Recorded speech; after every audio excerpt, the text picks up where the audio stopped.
एक छोटे रंग बिरंगे गांव में, जो ऊंचे पहाड़ों और चमचमाती नदियों से घिरा हुआ था, वहां एक लड़का रहता था जिसका नाम बंटी था। बंटी अपनी साहसी प्रवृत्ति और शरारती मुस्कान के लिए जाना जाता था, जिससे हमेशा लगता था कि वह कुछ मजेदार करने वाला है। उसके दो सबसे अच्छे दोस्त थे, मीरा, एक समझदार और बुद्धिमान लड़की, और सुमो, उनका प्यारा सा बच्चा पांडा, जिसे बांस खाना बहुत पसंद था। एक गर्म सुबह बंटी, मीरा और सुमो ने जंगल के उस हिस्से की खोज पर निकलने का फैसला किया जहां वे पहले कभी नहीं गए थे। जैसे ही वे जंगल की पगडंडी पर चल रहे थे, फूलों की सुंदरता का आनंद ले रहे थे और पक्षियों की आवाज सुन रहे थे, बंटी की नजर एक बड़े चमकदार लाल सेब पर पड़ी जो एक पेड़ के पास पड़ा था। अरे वाह!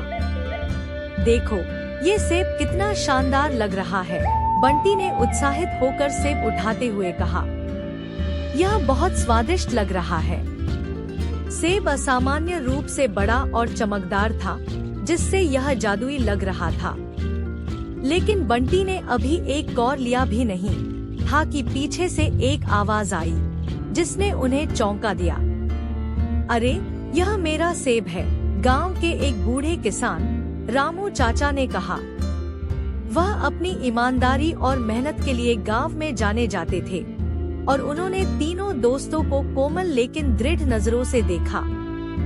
बंटी को थोड़ी झिझक महसूस हुई, लेकिन उसने जल्दी से उस भावना को हटा दिया। नहीं, नहीं, हमने इसे यहाँ पड़ा हुआ देखकर ही उठाया था, उसने कहा, यह छिपाते हुए कि उसने इसे बिना पूछे ही उठा लिया था। रामू चाचा ने उसे अपने अनुभवी आँखों से देखा और कहा, मैंने इस पेड़ को एक छोटे से बीज से उगते हुए देखा है। यहाँ का हर फल मेरे लिए एक खजाने के जैसा है। बंटी असहज हो गया।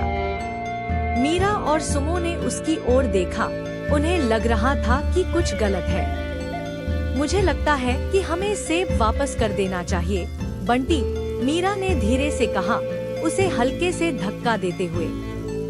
लेकिन बंटी अपनी गलती मानने के लिए तैयार नहीं था, इसलिए उसने जिद में अपना सिर हिला दिया। हमने इसे नहीं चुराया है, हमें यह मिला है। रामू चाचा ने देखते हुए गहरी सांस ली और चले गए, तीनों दोस्तों को खामोशी में छोड़कर। मीरा ने बंटी की ओर देखा और कहा, ईमानदारी बहुत महत्वपूर्ण है, बंटी। शायद तुम्हें रामू चाचा को सच बता देना चाहिए। लेकिन बंटी ने फिर सिर हिला दिया, यह मानने के लिए तैयार नहीं था कि उसने कुछ गलत किया है। वह दिन बिताने में लग गया, लेकिन कुछ अजीब होने लगा। वह चमकदार लाल सेब, जो कुछ ही समय पहले उसे इतना स्वादिष्ट लग रहा था, अब उसे उतना आकर्षक नहीं लग रहा था। सच तो यह था कि जितना ज्यादा बंटी इस बारे में सोचता, उतना ही उसके पेट में पछतावे की कसमसाहट महसूस होती। उस शाम बंटी घर गया, लेकिन वह बेचैनी से उबर नहीं सका। उसे न तो खाना अच्छा लगा, न ही वह सो सका, और उसके दिमाग में बस रामू चाचा का चेहरा घूमता रहा। अंत में रात के बीच में बंटी ने मन बना लिया। उसने फैसला किया कि वह रामू चाचा से मिलकर उन्हें सच्चाई बताएगा। अगली सुबह जल्दी बंटी, मीरा और सुमो के साथ रामू चाचा के खेतों के पास छोटे से घर की ओर दौड़ा। बंटी ने गहरी सांस ली और दरवाजे पर दस्तक दी। जब रामू चाचा ने दरवाजा खोला, तो वे बंटी को दरवाजे पर लाल सेब के साथ देखकर हैरान रह गए। रामू चाचा, मुझे आपसे कुछ कहना है, बंटी ने थोड़ा कांपते हुए कहा। कल मैंने आपसे सच नहीं कहा। मैंने यह सेब आपके पेड़ से लिया था क्योंकि यह बहुत स्वादिष्ट लग रहा था, और मैं मानना नहीं चाहता था कि मैंने कुछ गलत किया है। रामू चाचा का चेहरा नरम हो गया और उन्होंने बंटी की बात ध्यान से सुनी। बंटी के खत्म होते ही उन्होंने धीरे से उसके कंधे पर हाथ रखा। सच बताने के लिए धन्यवाद, बंटी। गलतियों को स्वीकार करना साहस का काम है। और अब मुझे तुम पर और भी ज्यादा विश्वास है क्योंकि तुम ईमानदार हो। बंटी ने महसूस किया कि उसके दिल का बोझ हल्का हो गया है। उसे समझ में आया कि ईमानदार होना न केवल हमें अच्छा महसूस कराता है, बल्कि दूसरों के सम्मान और विश्वास को भी जीतता है।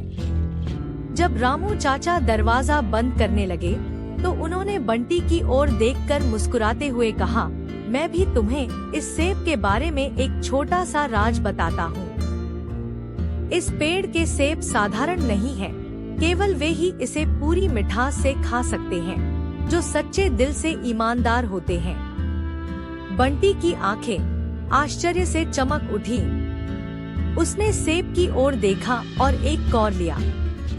आश्चर्यजनक रूप से यह अब तक का सबसे मीठा और रसदार सेब था जो उसने कभी खाया था। मीरा और सुमो ने खुशी से तालियां बजाईं, जबकि बंटी ने ईमानदारी के इनाम का स्वाद लिया। उस दिन के बाद बंटी ने खुद से वादा किया कि वह हमेशा सच्चाई का साथ देगा, चाहे वह कितना भी मुश्किल क्यों न हो। उसने सीखा कि ईमानदारी न केवल हमें हल्का महसूस कराती है, बल्कि हमें दूसरों का सम्मान और विश्वास भी दिलाती है।